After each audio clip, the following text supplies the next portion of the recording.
Dah ada combo MVX V2. Banyak orang tanya MVX V1 ada combo ke? Okay guys, hari ni kita dapat combo MVX V1. Kalau korang minat, korang tengok ini video sampai habis. Okay guys, untuk combo ni kita pergi cover set MVX V1 Purple Aerox untuk korang jenama Exciter guys. Kita bagi sekali dengan visor, sekali dengan bracket CNC purple color dan karpet untuk korang guys. Cover set dah lawa, kita bagi sekali dengan fork standard lower 1.5 inci jenama Espada, sekali dengan S-Sober RG Racing untuk korang guys.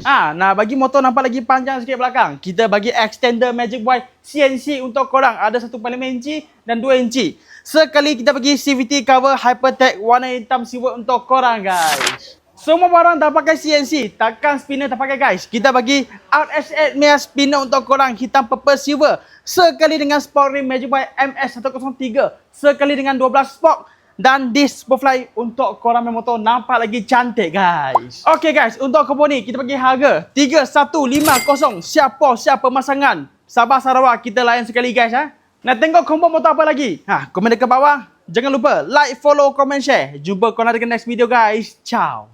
Metro Boomin, want some more, nigga? I'm tweaking.